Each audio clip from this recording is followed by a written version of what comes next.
pendant que je tourne. Parle tellement bien. C'est de savoir qui de nous deux ne se peigne pas. C'est quand le chum est à la maison, hein? Voilà. Salut tout le monde! J'espère que vous allez bien. En fait, on espère que vous allez bien, mais comme vous pouvez le voir, c'est la première fois que je filme l'introduction sans ma moitié pédagogique Pierre-Anne. Vous allez donc voir que dans la vidéo d'aujourd'hui, on essaie vraiment de s'adapter à la situation. Hein? On demande à nos élèves de faire preuve d'adaptation, alors on fait la même chose les profs. Pierre-Anne va tourner chez elle, moi je tourne chez moi, puis on va faire un montage avec nos deux parties. Ça a été toute une logistique, on a hâte de voir le résultat final, mais dans les prochaines semaines, c'est ce qu'on va essayer de faire. Puis on espère que ça va vous plaire, puis que ça va surtout vous changer les idées parce que c'est ça qu'on a besoin dans un temps un petit peu plus difficile. Donc sans plus tarder, on commence la vidéo.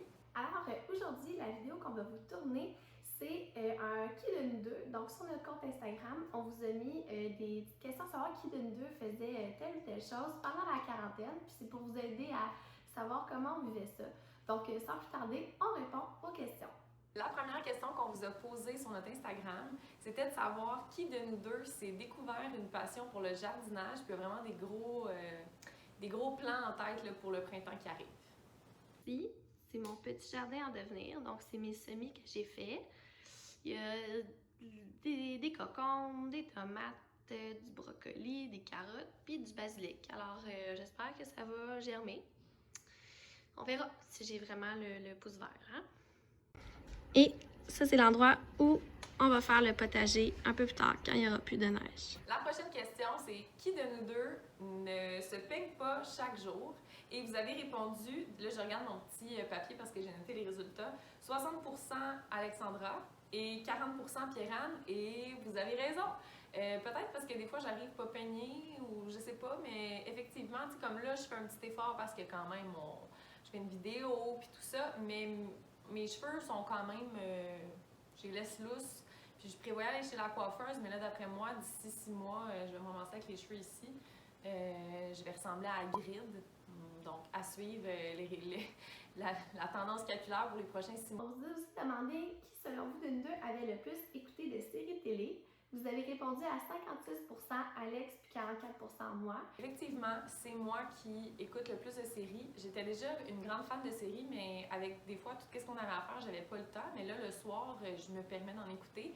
Ces derniers temps, j'écoute la série sur Netflix Cable Girl, excusez mon accent anglais.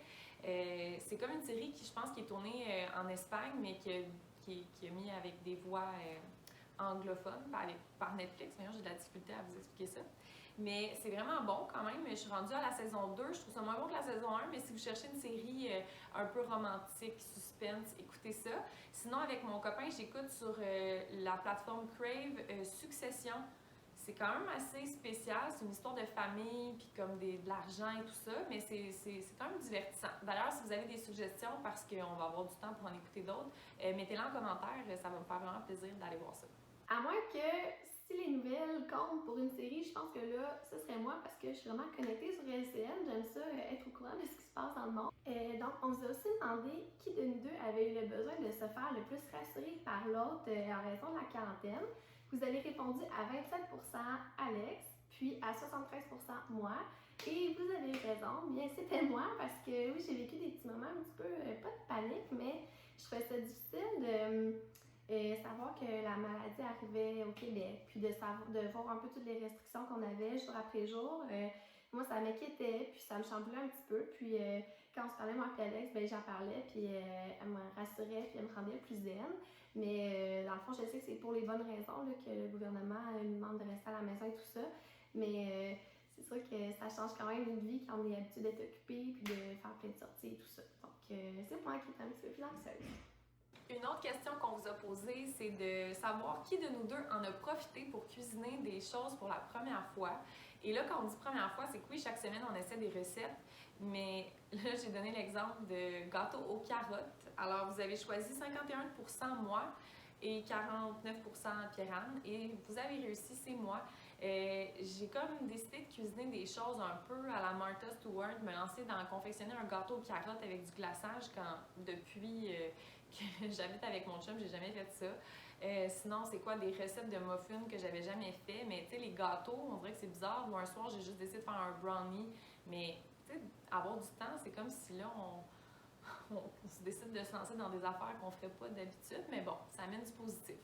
Et on vous a aussi demandé qui, selon vous, avait le plus magasiné en ligne. Et vous avez répondu à 29% Alex et à 71% moi.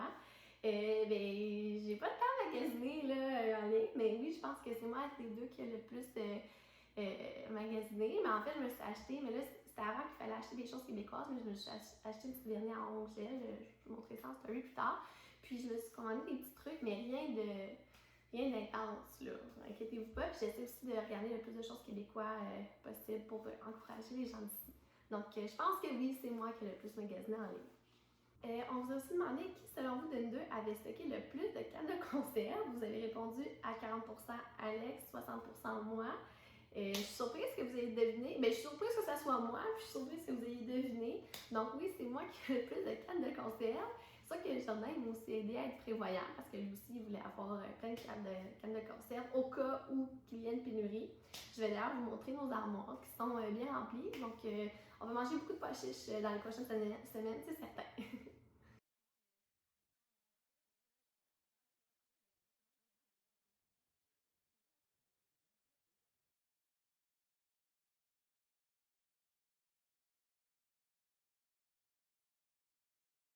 J'ajoute ma petite touche ici avec les conserves parce que de mon point de vue, c'était quand même assez drôle quand Pierre-Anne m'appelait parce qu'à chaque fois que je lui parlais, en fait, presque, la semaine passée puis la semaine d'avant, elle revenait de l'épicerie avec des conserves. Finalement, vous avez demandé, selon vous, combien de fois à peu près on s'appelle par jour pour se parler, étant donné qu'on se voit plus du tout, là, parce qu'on est vraiment en distanciation sociale.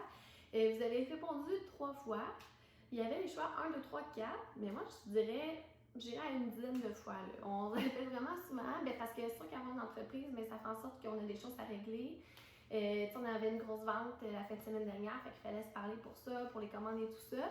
Mais c'est aussi qu'on se tient à l'affût, on se parle après les points de presse, on se parle pour se raconter notre journée, etc. Donc on se parle souvent, puis ça fait vraiment bizarre, on s'ennuie parce qu'on est habitué d'être ensemble à l'école, puis de travailler ensemble le soir sur notre entreprise la fin de semaine. Fait que de ne pas se voir, d'être vraiment coupé, c'est pas facile. Fait que je dirais que c'est pas 3 fois, mais que c'est 10 fois. La dernière question qu'on vous a posée, c'est de savoir qui se découvrait une passion pour FaceTime. Vous avez répondu 56% moi et 44% Pierre-Anne, et vous avez raison. FaceTime, c'est comme ça, je suis quand même très ennuyeuse dans la vie, dans le sens de mes amis, ma famille, puis tout le monde en ce moment, je pense qu'on s'ennuie des personnes qu'on aime. Donc, par chance, FaceTime existe parce que chaque matin, j'appelle Marie-Philippe, que vous connaissez aussi, Scolide, et elle m'appelle aussi. Là, donc, on commence notre journée, on se FaceTime. On jase un peu, puis après ça, c'est avec ma famille ou des amis. C'est déjà la fin de notre première vidéo à distance. Ça aura marqué l'histoire de notre chaîne YouTube. On espère que vous avez aimé ça. Donc, si jamais vous avez aimé les vidéos à distance qu'on a fait, donc sachez qu'on va en faire à chaque semaine dans les prochaines semaines. Donc, si jamais vous avez des suggestions pour nous, qu'est-ce que vous aimeriez voir à distance, eh bien, écrivez-les en commentaire. N'oubliez pas de donner un petit peu d'amour à notre vidéo. Et on se retrouve la semaine prochaine pour une nouvelle vidéo. Bye!